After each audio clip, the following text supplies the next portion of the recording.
এবার দ্বিতীয় কাগজটা নিয়ে এভাবে পরে পরীক্ষাটা আবার করো, তবে এবার পেনের শিবানী বংশ দিয়ে কাগজটা ফলে ফুটো করার চেষ্টা করো। ভেবে বলো তো একই জোরে দেবরাজ, পড়া না করে গল্প করছিস? ক্ষেত্রের কাগজ সহজে ফুটো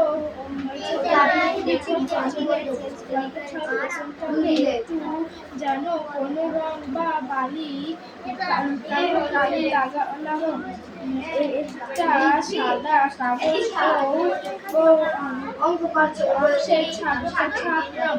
এবার সামনে শিবানী বংশ দিয়ে আগের পাশে ছাপলাম, পাশে ছবির মধ্যে দেখতে কোনো ছাপটাই চেহারার বড়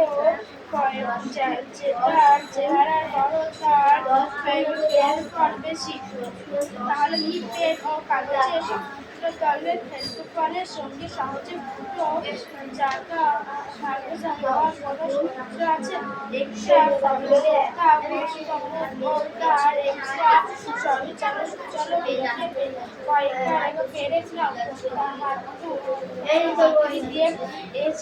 মার খাবি?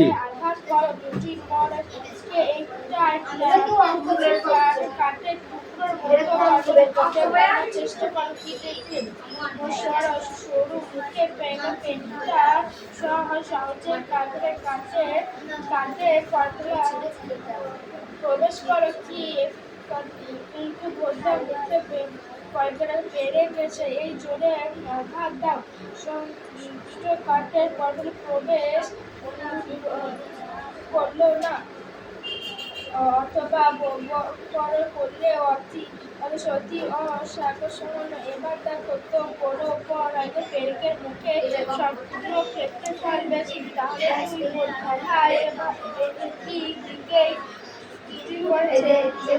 ক্ষেত্রে দেখা যাচ্ছে যে বল ঠিক জায়গা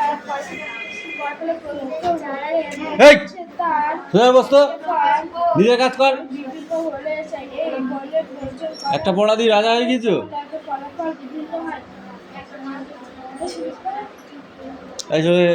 কাবিন, রিডিং পড়া হবে না? মন হয়ে গিয়েছে। লজ্জা করা উচিত সুরেশ, ক্লাস 6-এ পড়িস। এই পেজটা পড়ে আসবি। এই বৃষ্টি কামিন।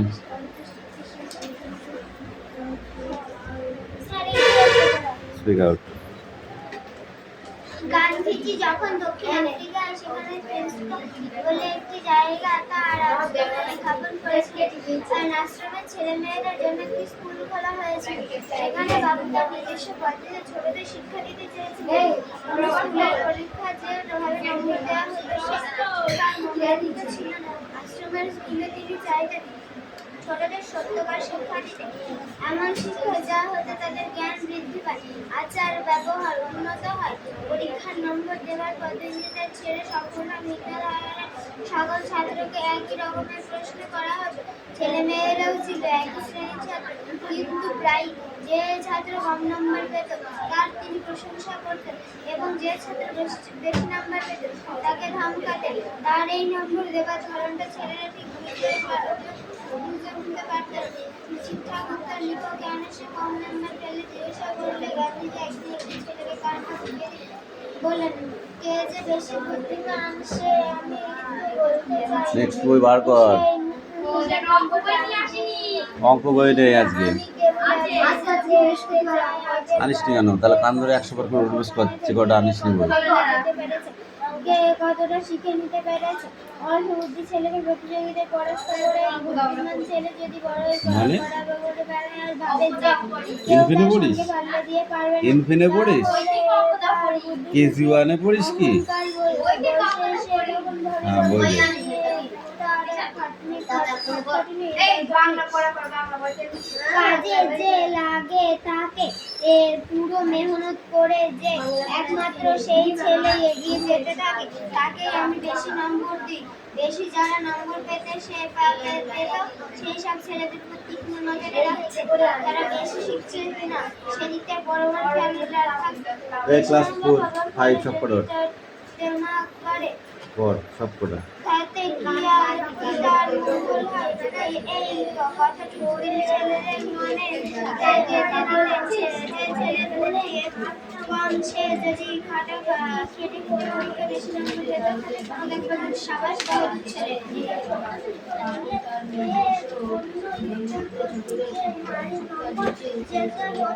সে তার মধ্যে ছিল না শিক্ষক ছিলেন এমন শিক্ষক যা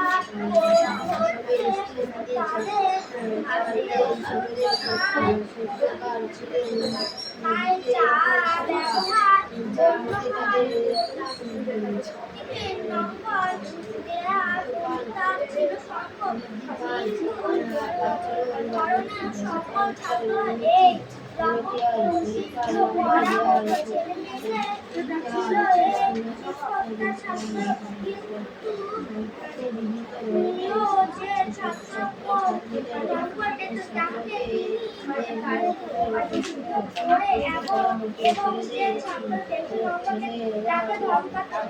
এই তোদের কথা শোনা যাচ্ছে না কেন? মনে মরে পড়লাম না, দূরে পড়, পড় ফেটে যাক, এত দূরে পড়। বৃষ্টি ঘর যেন ফেটে যায়, এত দূরে পড়বি।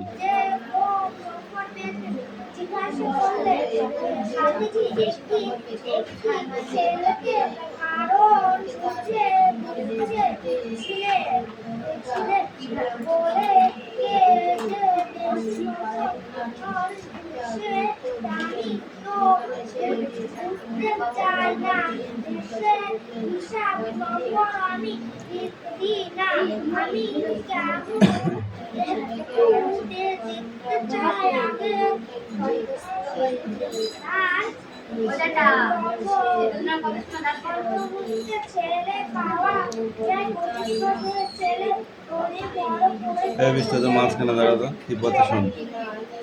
কেউ তার সঙ্গে পালা দিলে পারে না তাহলে সম্প্রদায়ের অংশ বেশি যখন মালিক এমন এসে জেগেছে যে তাদের আমি বেশি করে নম্বর দিই বেশি যারা পেত। এই মালা খাচ্ছি কেন পড়ার সময়?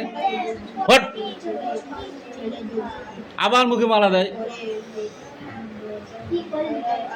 মালা খেয়ে খেয়ে তোর পেট ব্যথা করছিল কালকে।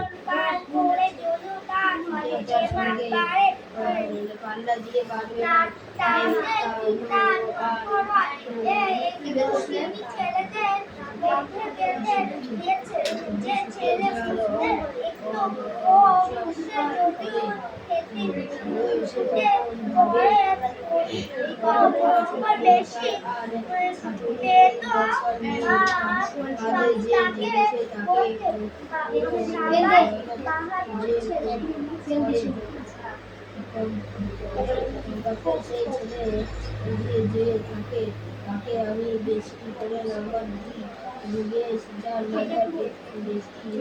নাম্বার পেতে সে সব ছেলেদের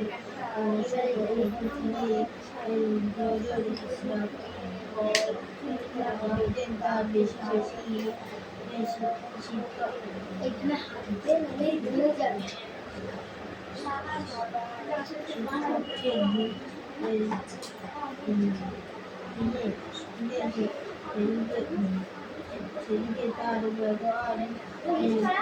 কিরে দেশা খেলা করছিস?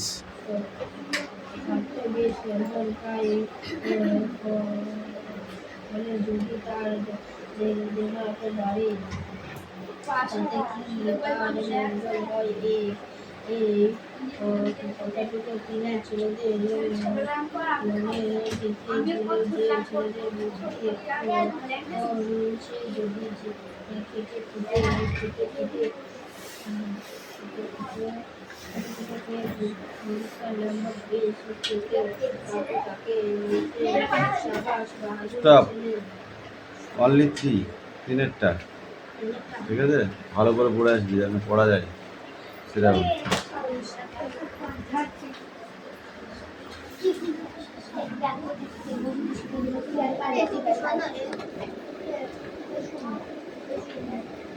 সুরেশ বাবু, ওরকম ব্যাগ গুটিয়ে বসে থাকলে হবে না, বাড়ি যাওয়ার জন্য রেডি হয়েছে নাকি? বাড়িতে পড়াটা কখন দিবি? হ্যাঁ রে শুনি, কালকে ফোন করলাম তুললি না কেন? ফোন করেছিলাম তুললি না কেন? ওই ফোন করিনি কালকে? দিদির কাছে ফোন ছিল, দিদিকে বলবা পড়া হলে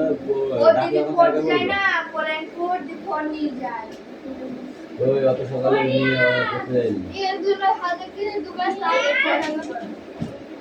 এখান থেকে এইটুকু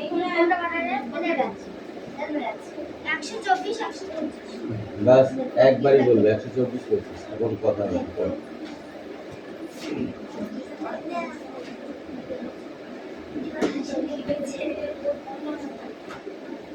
বেড়াতে গিয়ে বন থেকে পথের পাশে একটা বড় বনের মধ্যে মোটা গাছ, মোটা মোটা গাছ, তবে ফাঁকা ফাঁকা। কোনো গাছের দুই হাত দিয়ে বের পাওয়া যায় না। বের দিয়ে ধরতে গেলে ধরতে হবে। মামার বাড়িতে স্বপন আগিয়ে এসেছে, কিন্তু এদিকটায় আসেনি, তাই এসব দেখেনি। সে ভাবলো কত বছর বৃক্ষ এত মোটা হয়েছে, কি গাছ এগুলো? পাতা দেখে মনে হয় আম গাছ। রাতে 7-8 দিন হেঁটে ফেলে বনের ভিতরে একটা ষাঁড় বাঁধানো পুকুর রয়েছে, একটু একটু ভাঙা হলো বেশ ভালো ঘাট। ঘাটে কেউ নেই, সন্ধ্যে হয়ে আসছে। যদি পথ চিনতে অসুবিধে হয় তাই বেশি ভিতরে গেল না, বাড়ি ফিরে গেল। সব শুনে দাদু বললেন, ওটাকে বলে বিশালাক্ষীর আম বাগান, ওটাকে বলে বিশালাক্ষী, আর একটু গেলে বিশালাক্ষীর মন্দির। বাগানে কমপক্ষে 2000 আম গাছ আছে। গাছগুলো কে লাগিয়েছে জানি না, শুধু আম গাছ লাগানো কেন সে কি আমরা জানি? ছোট থেকে এরকম দেখে আসছি। গাছগুলো 300-400 বছর ঠাকুরদা বলতো আগে অনেক রকম ছিল, এত বাড়ি তখন ছিল না। আরো বাগান ছিল, ওই বাগানে লাগোয়া বাগান, কেটে কেটে ঘর বাড়ি হতো। ফলের গাছগুলো রেখে দিত, অন্য গাছ থেকে বাড়ি দরজা জানলা খাট চৌকি কেটে কেটে ঘর বাড়ি হতো। ফলের গাছগুলো রেখে দিত, অন্য গাছ কেটে বাড়ির দরজা জানলা খাট চৌকি করতো। কাঁঠাল জাম গাছও কাটতো। আম খুব দামে বিক্রি হয়, তাছাড়া আম কাঠ পেকে যায়, তাই আম গাছগুলো রয়ে গেল। আমগুলো বিক্রি করে কারা টাকা পায়? পঞ্চায়েত থেকে আমের ব্যাপারীদের গাড়ি পাহারা দেয়, আম বেচে। স্কুলে গিয়ে ঠাকুরমার বাড়ি দেশে আম বাগানের কথা বললো, সবাই মন দিয়ে শুনলো। আয়েশা বলল, আমার পুকুর বাড়ির পাশে ওই রকম বন আছে, এবার থেকে ওপার যেতে লাগে। বললে দৌলত মাজারের বন, সেখানে আম গাছ নেই, শাল, লিচু, জামার গাছ আছে, ভিতরে মাজার গাছ কাটা নিষেধ, কেউ কাটে না, নিয়তি করবে। আয়েশা, মাজার মানে কি রে? সে কিছু বলার আগে মাজার মানে পিস অবস্থান ইয়েতে সঙ্গে বলতে বুঝেছি।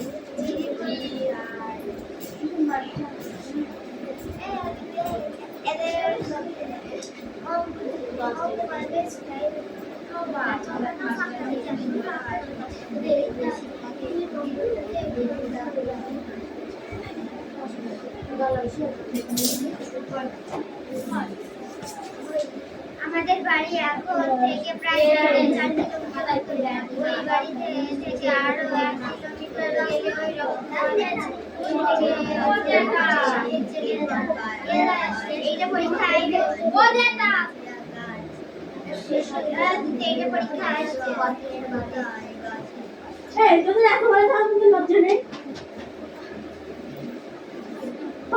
এটা শুনে মারছে আমি অঙ্ক করছি এই একই রকম ছিল তাই তুই মনে করছিস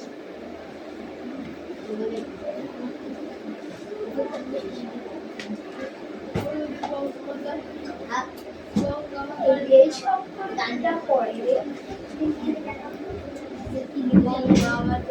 নাচনা খুঁজে পাচ্ছি না আর কর এই বৃষ্টি বল এবার দুপাটা বাইরে করবে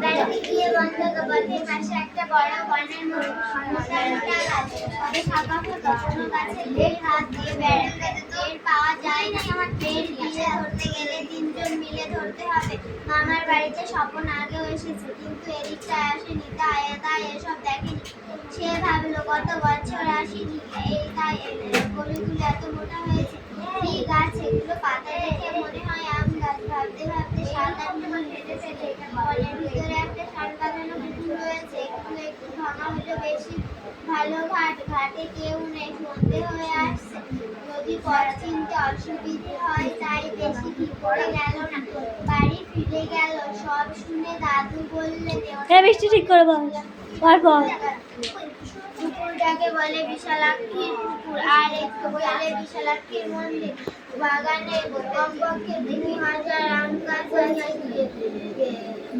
গাছগুলোকে লাগিয়েছে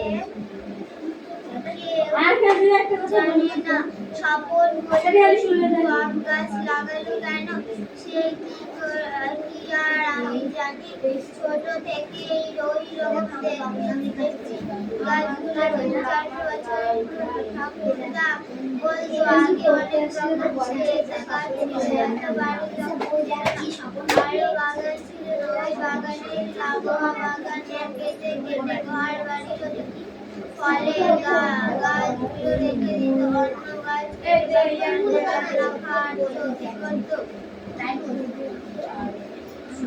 কাঁঠাল জাম গাছ কাটতো আম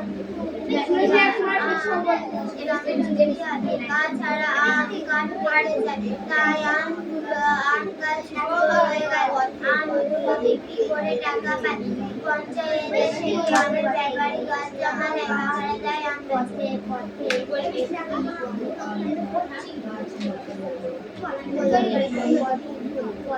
বেঁচে স্কুলে গিয়ে সবাই মামার বাড়িতে এসে আম বাগানের কথা বললো সবাই মন দিয়ে শুনলো আয়েশা বললো আমার পুকুর বাড়ির পাশে ওই রকম বন আছে এবার থেকে ওপার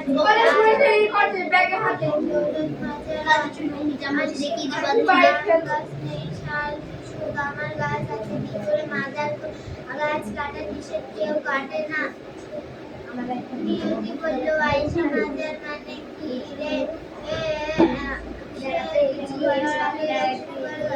মাজার বাড়ির পিছনে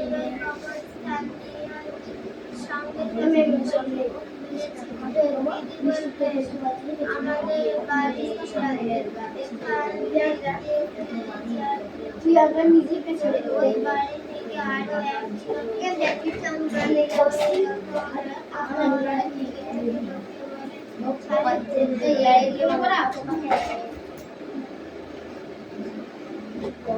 আমাদের স্কুলে কোথায় পড়াবে না স্কুলে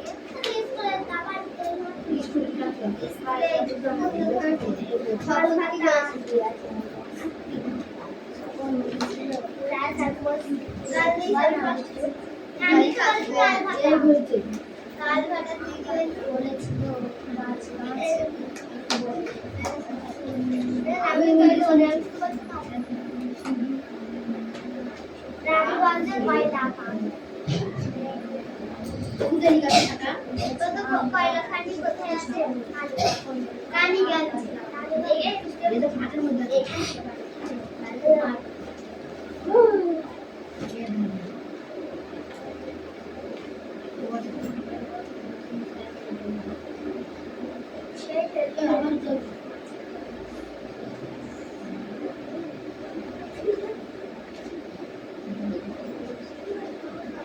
ওরে অনেক প্রশ্ন করেছিস তাড়াতাড়ি দেখি প্রশ্ন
বুঝে দাও।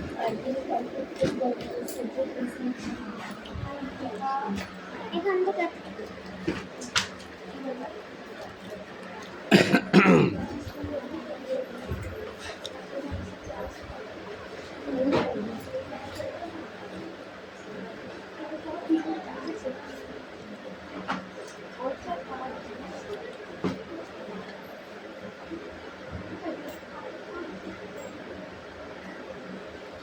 একটি বাগানে 2000 আম গাছ আছে। সেই আম গাছগুলো কি এমনি এমনি হয়েছে?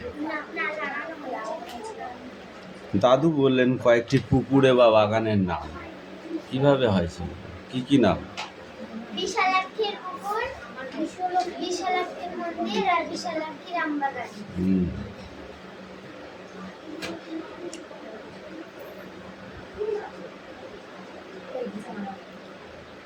গাছ লাগাই কেন? মানুষেরা ঠিক মতো অক্সিজেন নেওয়ার জন্য। মানুষের ঠিক মতো অক্সিজেন নিতে গাছ লাগাই কেন?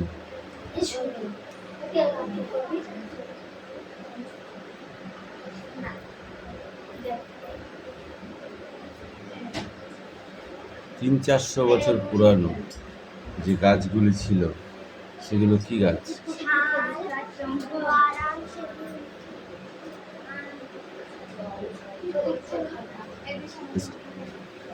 সেন্টাকে বলে একটি বাগানের কথা। সে বাগানটির নাম কি? লোকে সেটা এখন কি বাগান বলে পরিচিত বলে মনে করে? সাহেবজনের বন। এর নিজে দেখো এখান থেকে পর্যন্ত।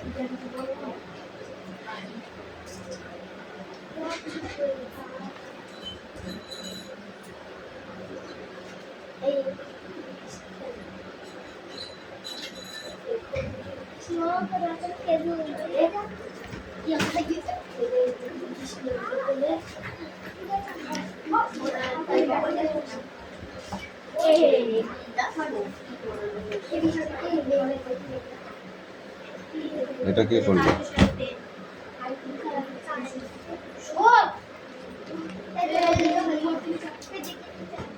অ্যাডভাইস করে নিয়ে আসবি।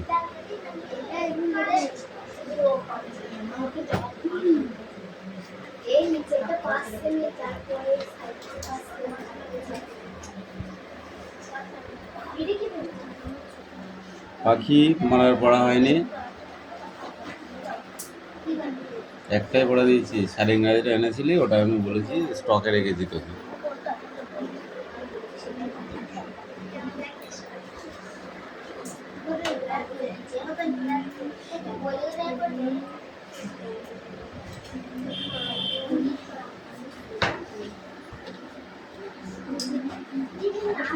এটা 4